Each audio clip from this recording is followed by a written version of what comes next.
We are just 8 days away from the New York Jets opening matchup against the San Francisco 49ers. Former Jets head coach Rex Ryan says this is the year where the Jets will win the Super Bowl. One New York Jets analyst said the Jets could possibly go 5-1 in their division for the first time in franchise history. We are joined by that analyst. Michael Nania of Jets X Factor joins us here on the program. It is a Sunday edition of NY Flight Jets Talk, and we are live. Jets, Jets, let's go. Jets wide receiver Wesley Walker. Wesley, how you doing today? ESPN writer Mr. Rich Samini, Jets reporter for The Athletic, Mr. Zach Rosenblatt, Hall of Famer and Jets legend Mr. Marty Lyons. Your host, Connor Law. Welcome in, everyone. We are here for a Sunday edition of NY Flight Jets Talk. Former Jets head coach Rex Ryan says this is the year where the Jets will win the Super Bowl. The Jets have not been back to the playoffs since Rex was the New York Jets head coach. Today, we are joined by New York Jets analyst, co-founder, co-owner of Jets X Factor, Mr. Michael Nania. Michael, welcome to the show. I'm doing good. Last Sunday of the year without football. It's a great feeling. From here on out, at this time, every week going forward, we'll be preparing for, well, not a Jets game this following week, but at least some NFL football, with many of those being Jets games, but not as many as usual, given how many primetime, Monday night, Thursday night slots we got this year. But regardless, football is on the horizon. Absolutely. Now, are you a fan of those primetime games, or do you like the original, what we've seen for the past 10 to 15 years, the standard 1 p.m. games? Yeah, I mean, I like it. I like it just because right now it's a change of pace because we haven't gotten a lot of that, and I feel like the reward is high if you win one of those games because the national attention is amplified when you win one of them. So it's a good opportunity to really showcase yourself. But obviously, there's increased risk to it because if you lose, then the whole country watches you lose. So it's a high risk, high reward. I do like that we have a long string of 1:00 games at the end of the season when it's going to get colder. You get more into that brisk fall, winter weather. I like those home games at 1:00. So that'll be fun at the end of the year. But yeah, I mean, I don't strongly dislike or like it. It's just a different opportunity. And I think this team is ready for that spotlight. I think they're going to prove a lot of people wrong in a lot of those games. So I'm looking forward to it. Absolutely. Before we get into the main topic today, I'm going to reference a comment that came in about 40 minutes before the show started, and this is from your best friend, Boy Green. He said, "Hey, Connor, please tell Michael Nania I said hi, Michael." There, I know there's been some beef on Twitter, X, whatever you want to call it. What are your thoughts on this comment here from Boy Green? It's all good. It's all water under the bridge. It's 2024. The Jets are going to take the world by storm, so we got to all band together. So let's do it. Love it. Let's get right into the main topic. Former Jets head coach Rex Ryan said he's picking the Jets to win it all. He went on to say, "I think this is the year for the Jets. I really do," is what he told Jets beat writer Gary Myers. You got Aaron Rodgers, albeit at 100 years old, but I mean that team is loaded. They're effing loaded. That's what Rex Ryan had to say on the New York Jets' chances of winning the Super Bowl. What are your thoughts on Rex's opinion there, and what do you think is a realistic position to stack the Jets up against in the AFC in the AFC, excuse me. Obviously, you have these powerhouses, if you will, in the Chiefs, the Ravens, the Bengals. I mean, there are a lot of very talented teams in the AFC rather than the NFC. What are your thoughts, and how far could you really see the Jets going this season?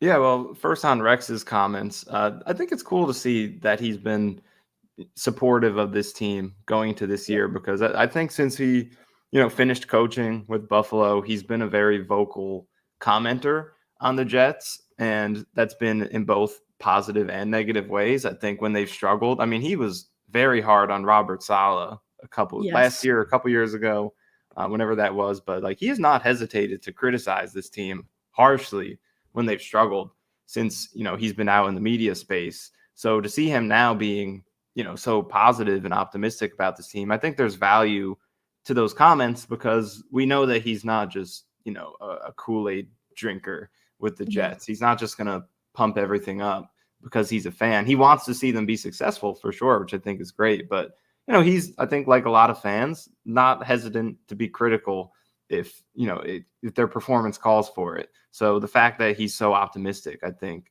shows from the perspective of a guy who has not only coached in the league but knows what it takes to take this To win. particular franchise deep in the Yeah. playoffs. For him to see that talent and potential in this roster, I think is very legitimate and worth putting some stock into. Yep.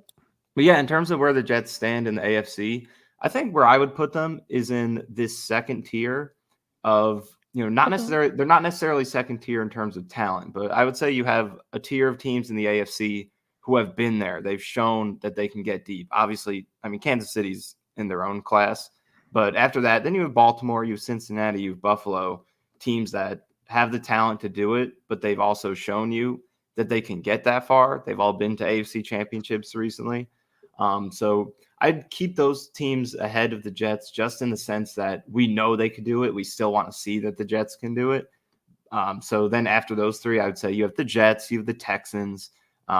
Maybe you could throw the Browns in there if you want. Throw Miami in there. Teams that have the ability to make a deep run, but we still haven't seen them do it yet. So we're still in wait and see mode, but they have the talent. So I would group them with those teams just in terms of like what have they proven. But pure talent wise, I really think it's between them and Baltimore. If you're looking at who's the best team in the AFC, even Kansas City is obviously the best team, but it's like just really like talent across the roster. It's like Kansas City has holes on their team. It's just that they have probably the greatest quarterback of all time, one of the greatest head coaches, maybe the greatest tight end, and their defense is very good. But so yeah, they're number one, even if like the parts doesn't add up to that. But the Jets' talent is right up there with anyone in the league. We just have to see them go out there and prove it first.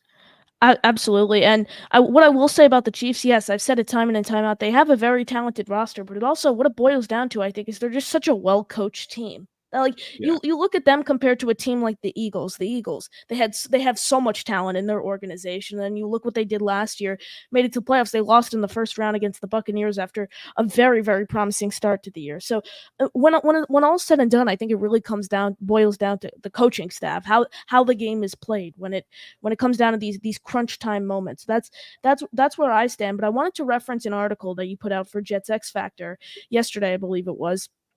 You said how the Jets could pull off an unprecedented feature. Oh my God, feat in franchise history. God, I can't read today.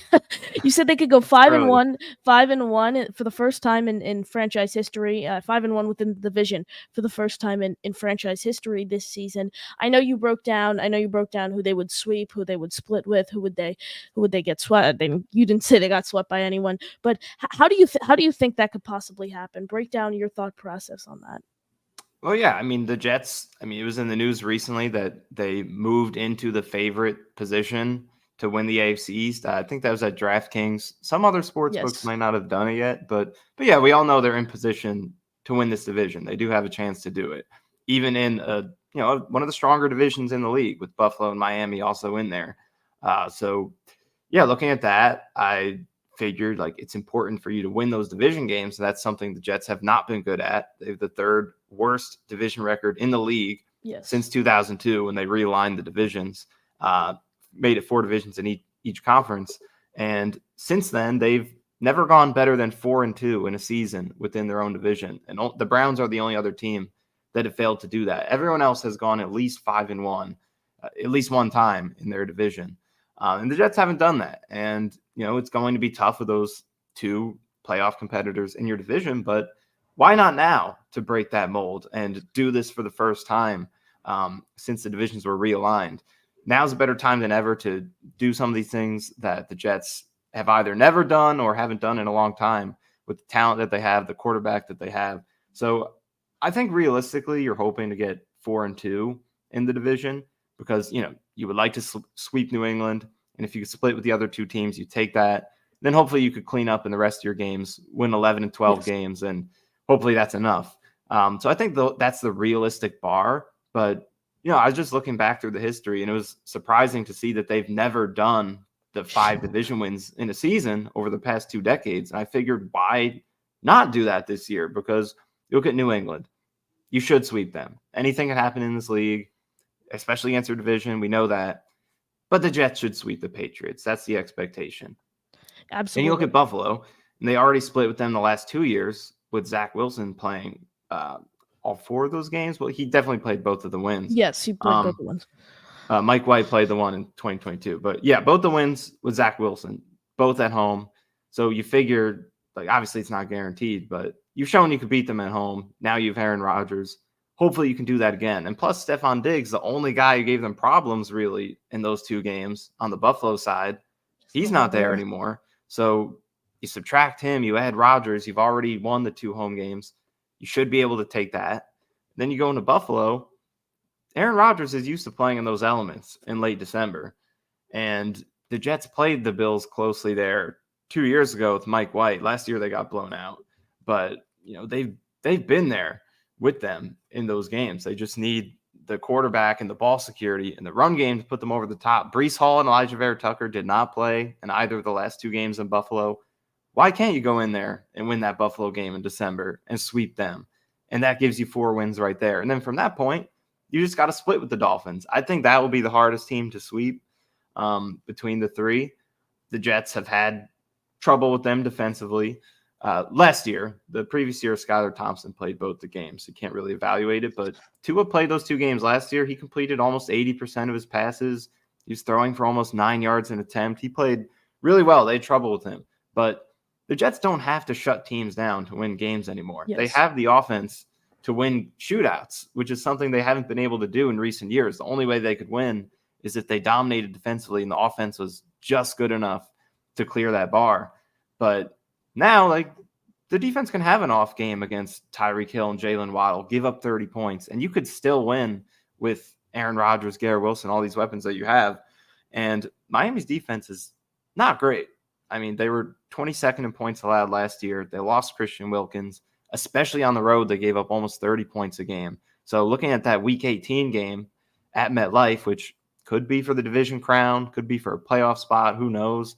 Looking at that game, why can't you go win that 37-30, even if you struggle with them defensively? So sweep New England, go get that game in Buffalo, ground and pound, late winter, protect the ball, grind that one out, sweep them, and split with the Dolphins. And there's your 5-1. Easier said than done, but I think the formula is there based on what they've shown in recent years. And you take that, combine it with the additions that they've made this year, or hopefully will have, accessible to them, health provided.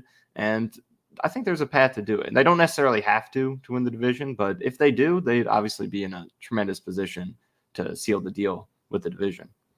Absolutely. Everyone smash that like button. Make sure you're subscribed. We only have 8 likes on the video. We have 296 of you people watching across all platforms. So make sure everyone smash that like button, hit subscribe. We are joined by Michael Nania of Jets X Factor here on the program. And I completely agree with what you're saying there. And Michael, I've said it. I think the Jets are going to sweep. I think the Jets are going to split with the Dolphins because that Week 18 matchup, the Jets are going to be resting all their starters because they've already clinched the division. And the Dolphins are eliminated from playoff contention, hopefully. But in terms of the Bills game, I completely agree. We've beat them at home these past few years, like you noted there. They've just been unable to do it. We obviously saw that. What was it, 30-6 last year, where they put Tim Boyle in at the end. That was a joke. And then we saw the year before that. It was actually a pretty close game. I don't remember the exact score. But it was 20-12. They had the ball at the end with a chance to tie it. That was a competitive game. Yeah, it was another one of those low-scoring games. But you mentioned Jets defense. They're gonna have more time to rest with this revamped offense. They're gonna have the ability to have a bad game and still have the potential to win. Aaron Rodgers is 81-10 when his defense has allowed less than 20 points in a game. I think that factor is so important to have there. How important do you think that factor is, that this defense is gonna have time to rest? Do you think it makes them even more elite than last year? Yeah, I mean, that I saw that stat going around, and I think that is a great number to reference when talking about the potential of this team, because even thinking of that number, 81-10, so that's 91 games, and I just pulled it up. Rodgers has started 224 in his career, so that's only about 40% of his games that he's even got that. So then you look at this Jets team and their ability to consistently hold teams to, it was 20 or less, right? Yeah, 20 or less. Yeah, like 2022, they did it in, I'm counting here, they did it in 11 games. So that's more than half 11 of their wins. Yeah. games. And then this past season, they did it in 8 games, so almost half. And that's with, a lot of those games over 20 were because the Yes. offense was setting up points, whether it was a turnover Mhm. or a pick six or whatever. They would have been under 20 in some of those other games. So they, even with everything this defense has had to work around, they've still been holding teams under 20 a lot more consistently than what Aaron Rodgers got in Green Bay. That defense, they had some good years, especially when they won the Super Bowl, but in general, it wasn't a dominant defensive team throughout his time there. I mean, I just pulled up their rankings. These are the Packers scoring rankings in points allowed, going from 2022 backwards: 17, 13, 13, 9, 22, 26, 21. So the Jets are capable of Yeah. being well past that. So you take that 81-10 record and you put it on a team where giving up 20 or less is the expectation in most of these games, and it's very easy to see that translating to a lot of wins. Absolutely, and hypothetically speaking, the Jets, even if they just had Tyrod Taylor last year, if you're just talking Yeah, about the current team, they would have been a playoff team. I mean, yeah, hypothetically speaking, they would have probably won the Week 3 Patriots game, the Falcons game, the Raiders game, and then there were probably like one or two more sprinkled in there that I did miss. But I think this quarterback room, I feel so comfortable with it, and the offensive line as a whole. We're going to go out there, Michael, and we're going to literally slaughter teams. I don't know if we've ever. I don't think I've seen this really in my life where the Jets go out and like literally manslaughter a team, and yeah.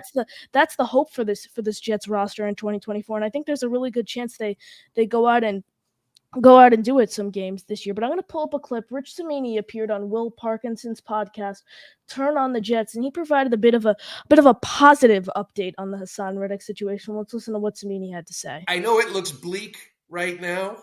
Douglas, certainly in the press conference a couple of days ago, did not exude any sort of optimism.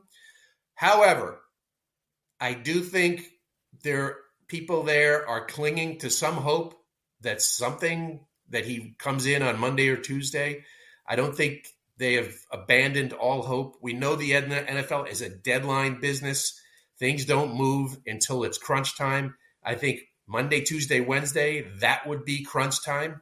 And so I would say there's probably I'm going to say maybe a 51% chance that he plays opening day. How's that for a cop? Yeah, no, I know. Someone asked me the same thing. I said 60-40. He's not playing yet. I just know how this league works and the deadlines, and I'm not ready to abandon it yet.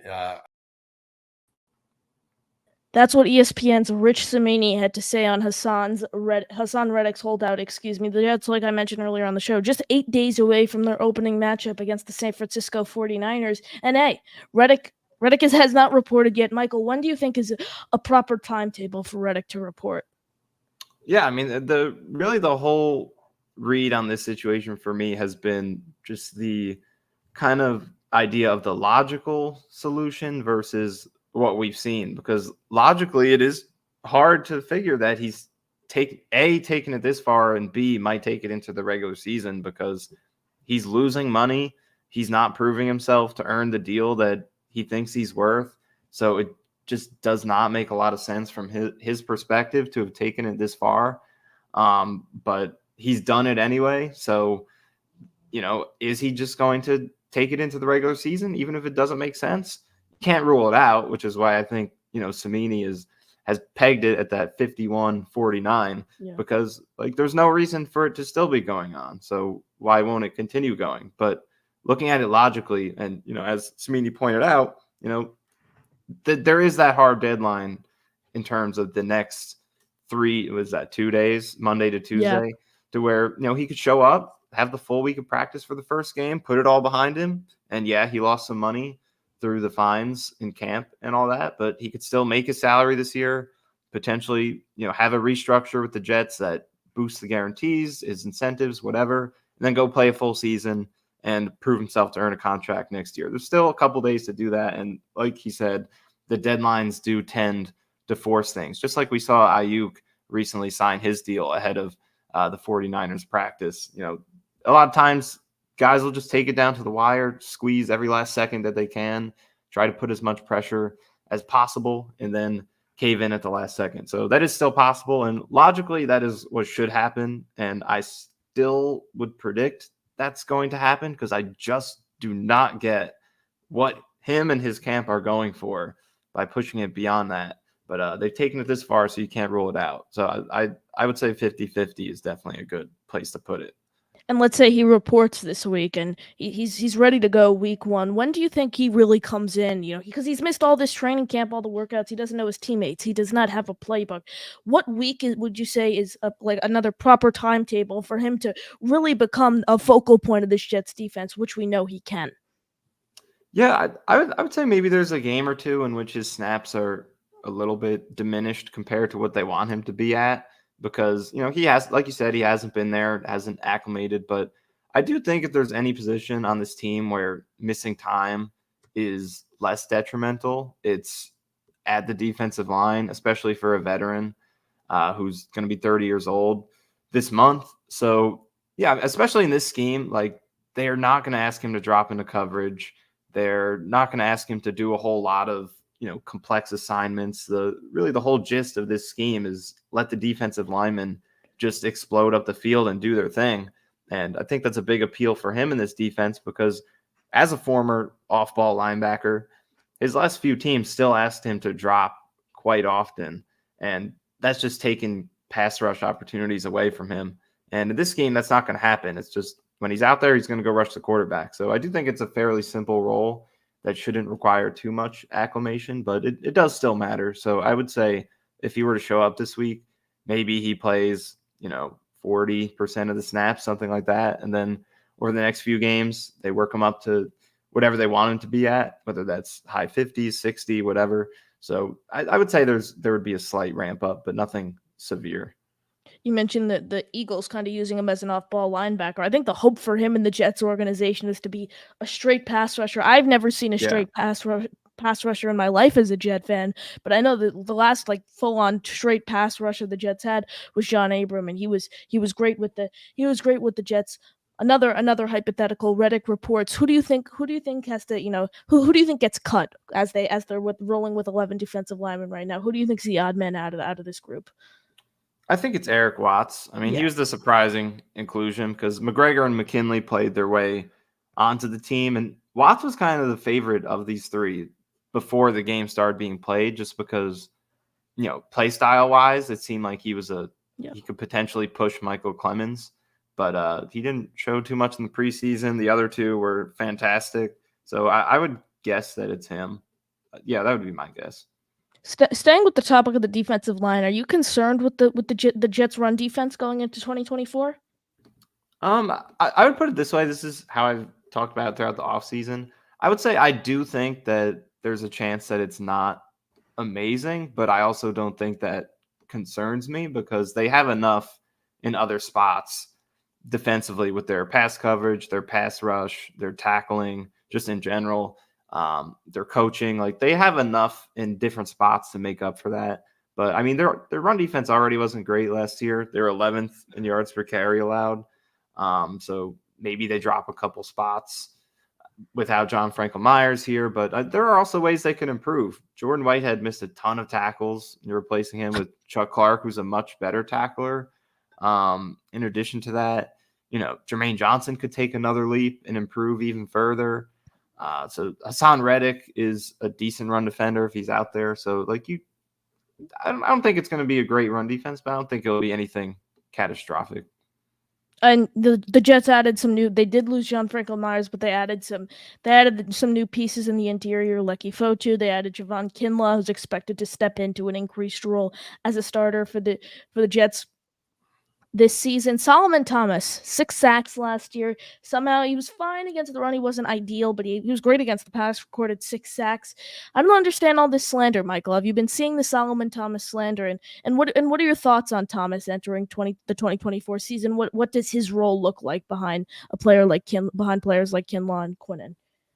Well, I don't think I've seen the slander. I mean, what is what are they criticizing him about? I've seen people, for example, the Jake Asman show. These last few days, I've seen people in chat saying Solomon Thomas should get cut to make room for what's his name, Tanzel Smart, who's not even on the practice squad. Yeah, so I've been seeing stuff that's saying cut Solomon Thomas and go with 3 interior defensive linemen, which there was no way the Jets would do that. They're going with 5 right now. So what are your thoughts on Thomas? I mean, Thomas, for his role, I don't think you could ask for much more than that. I'm not saying he's an amazing player or anything, but this is a guy who last year had 5 sacks for you as your 3rd defensive tackle, and his run defense was, not great, but wasn't terrible. And then, previous season he had half a sack, and I think his run defense was a little weaker. So we got to see if he could continue what he did last year. I think 2022 he was not quite as ideal in that role, but last year he played well. He's a great locker room presence. I mean, I don't expect too much from the 2nd string defensive tackle unit. I'm more focused on Kinlaw and what he's going to bring in that role, because Quentin Jefferson was very good in his spot next to Quinnen in the starting rotation last year. Great pass rusher, one of the most efficient in the league out of that position. Not a great run defender, but the pass rushing was great. And Kinlaw has, he has the talent, former 1st-round pick, amazing athlete, but just hasn't been super productive throughout his career. But there's a hope that, he added muscle this offseason, is focused on improving his the run defense part of his game. So we'll see what he can do in that role. But I think that is one of the more important kind of variables for this defense, is how Javon Kinlaw plays next to Q. Absolutely. Michael Clemens. Jets used him as depth towards the inside last year to put on weight. He had to put on weight to do that. Did not have a great year last year. The Jets have made it clear, okay, we're transitioning him back out to the defensive end spot this season. Could you see anything though, maybe where he slides in for depth in late scenarios? I mean, the way it's shaking out right now, if Hassan Reddick isn't there, I think Michael Clemens is going to play a decent bit in their base packages, whether that's 1st down, 2nd down, goal line, things like that. And I'm not a huge fan of that. I mean, I've been pretty vocal, I think, about, Clemens not being an ideal player. I mean, pass rushing, he gives you 0 in the passing game. There's nothing to be seen from him last year. And his run defense, I think it can be okay, but last year I don't think it was anything special that should warrant a lot of snaps when he is a 0 in the passing game. And you can't completely hide him from pass rushing, because even if you do play him only on 1st down, only in goal line, teams are passing half the time at worst in pretty much any situation in the league. There's no situation where a run is guaranteed to happen or even significantly more likely than a pass. There's always going to be a threat of a pass. You have to be able to get after the quarterback, and Clemens just doesn't do that. So, but they seem to like him. So, and he is really their only fit to kind of fill that big-bodied edge setting role that JFM was playing on the edge, because they kept all these pass rushing guys behind him. So it does look like if Reddick is playing, or if Reddick is not playing, that Clemens is probably going to play a decent amount, and hopefully he could show some progress, surprise us. But that's a concern, and that's the biggest concern of Reddick not being there. Is the depth behind him is pretty unproven. So we got to see how they can tread the water without him. Lucky Fotu. The Jets place him on IR to start the year. Leonard Taylor shined throughout the preseason. Could you see something maybe where Fotu returns from the IR? Taylor's played relatively well the games he's seen snaps. Could you see something where Fotu's maybe inactive for a few games when he returns? I mean, it's an interesting discussion because they're completely different players. I mean, Fotu's here for his size, his gap plugging in the run game, to be a run stuffing D tackle. Then they lose him. They elect to keep Taylor, who is on the much smaller end for a D tackle. I believe he's 290, 295, something like that. But the basis of his game is explosiveness. He's 304, but yeah. Fotu's up at 330, so still a big difference. And his game is, Taylor's there for his explosiveness, his athleticism. That's what really popped with him, more so than his ability to hold his ground in the run game. So, and I would be a lot more optimistic about his pass rushing than his run defense. So much different type of players. I think he can definitely play his way into staying on the roster if he plays well while Fotu's out. But I think Fotu's going to be placed back in the roster. Maybe someone else loses their spot, like McGregor or McKinley, because he just brings a skill set that none of these other defensive tackles fit.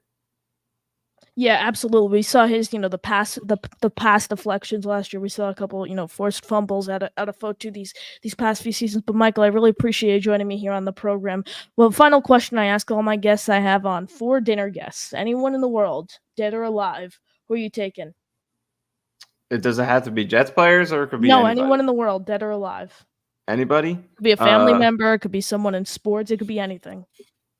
Well, I have to throw a Jets one in there. So Okay. if I were to include Brandon Marshall, I put because for me, that's kind of like my coming of age as a fan. Like I was 14 or 15 during that season. That's when I really when he shattered all the records, single season. Yeah, records. he was just amazing. Like seems like a great personality and just has a lot to say. So he came to mind first.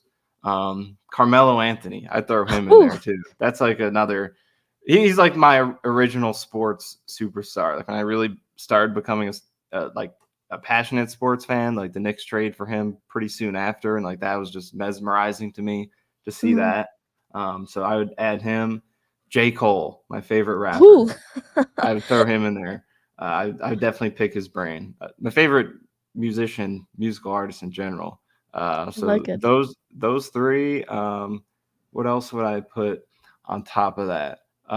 Steven Hillenburg, the creator of SpongeBob. Unfortunately, passed away a few years ago. So rest in peace to him. But SpongeBob has been instrumental in my life. It continues to be to this day. I think it's genius artwork. So I'd throw him in there.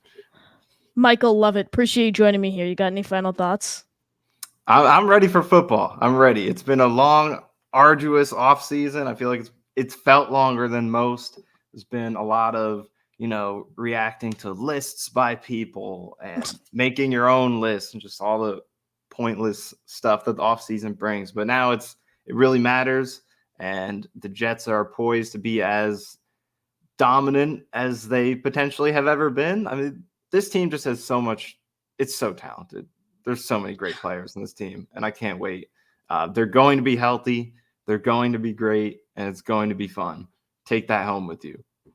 Absolutely, Michael. Like I said, appreciate you joining me here. Everyone, thank you guys for watching, and as always, JTS, Jets, Jets, Jets.